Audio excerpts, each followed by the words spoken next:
Hi guys, gsmnom.com, and I'm here with a very cool game. It's Halo Spartan Assault, tested on the Lumia 1020. It's a tactical simulator and all Halo fans will be glad to know that they can play Halo on their mobile devices. Of course, it's not a first-person shooter. It's a tactical action game. It was launched back in July. It works on Windows 8 and Windows Phone 8 and it costs $7.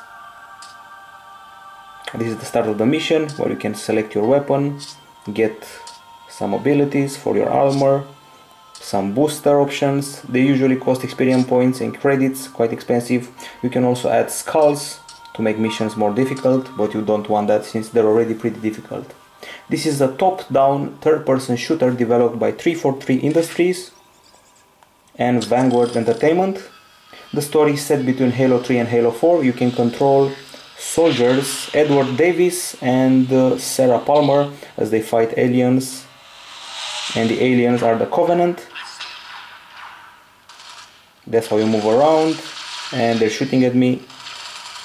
So this is basically a twin stick affair. You use a virtual stick here on the left to move and one on the right to shoot and select the direction of shooting.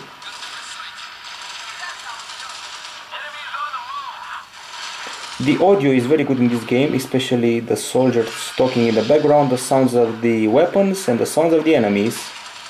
Some of them even feel like the genuine Halo experience from the Xbox. There's a full-fledged war going around you. There's even a mission where you have to pilot a tank for the entire mission. You can man turrets and throw grenades, like I just did. There are 25 single-player missions here. The game takes up about 700 megabytes of space. Virtual joystick control here. You can also do a melee move by pressing this button here. The idea is to survive the Covenant invasion in this mission, and I can pick up a new weapon.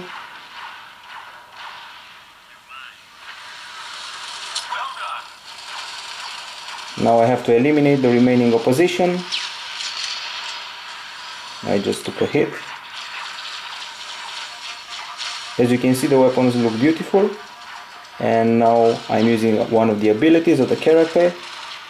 You just have to tap him to use that ability. You have to pull your finger like this to shoot, double tap to throw a grenade. So that's the whole control scheme of the game, which is pretty intuitive if you ask me. Once you find the weapon, press this little hand button and you're all set. Yet another bunch of baddies to shoot. You can select between weapons like this by tapping on them. Now there's an elite squadron coming, so even more baddies.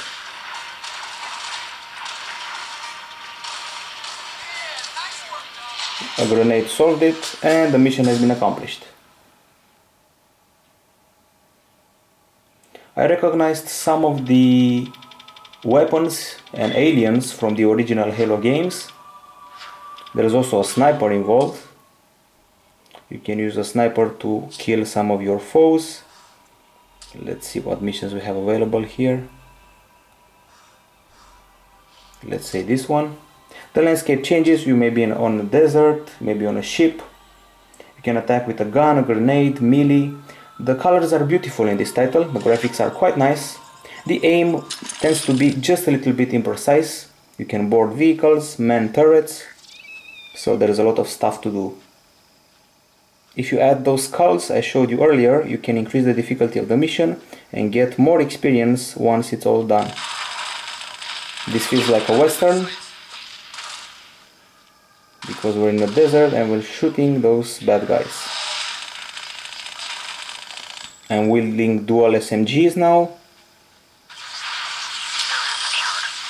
You have to protect the Wolverines, which are basically tanks that are shooting rockets, and we're under assault, we're under siege. Now the aliens are some type of new ones that will explode. They're suicidal aliens. They will try to detonate when near the target. As I said, beautiful colors, very nice soundtrack and very nice dialogues, weapon sounds, carrier sounds. gun sounds, everything is perfectly done.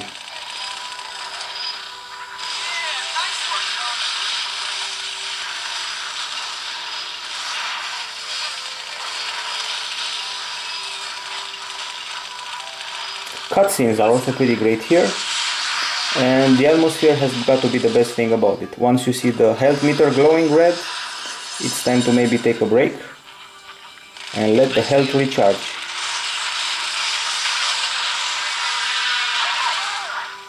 Some of the abilities of the armor include becoming faster, or maybe triggering a shield around you, or simply healing the guys around you. You have achievements here, you have medals, you have bonuses and leaderboards, but there is no multiplayer in case you're wondering.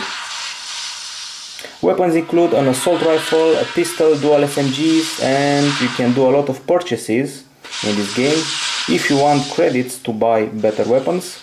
The standard ones should be enough to finish all the 25 missions, and if you're really into the Halo story, as I said, you can view some nice cutscenes.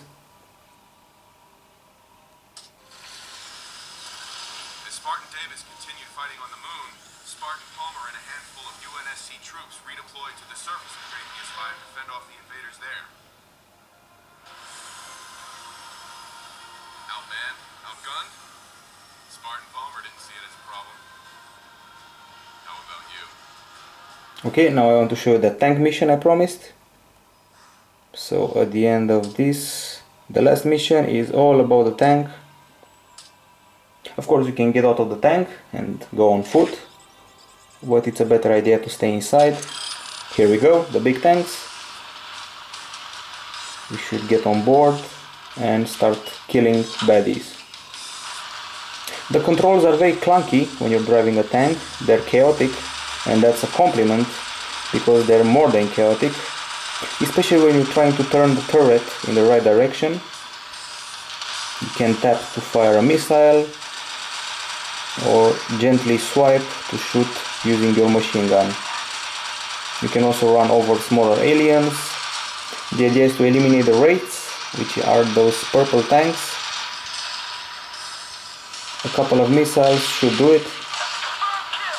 Okay, this is Halo Spartan Assault, a very good game for Halo fans. It costs $7 and we give it an 8.7 out of 10. Here at gsmnon.com we played it on the Nokia Lumia 1020, and it's a very fun title to play if you love Halo and if you have a Windows Phone 8 device or a Windows 8 device.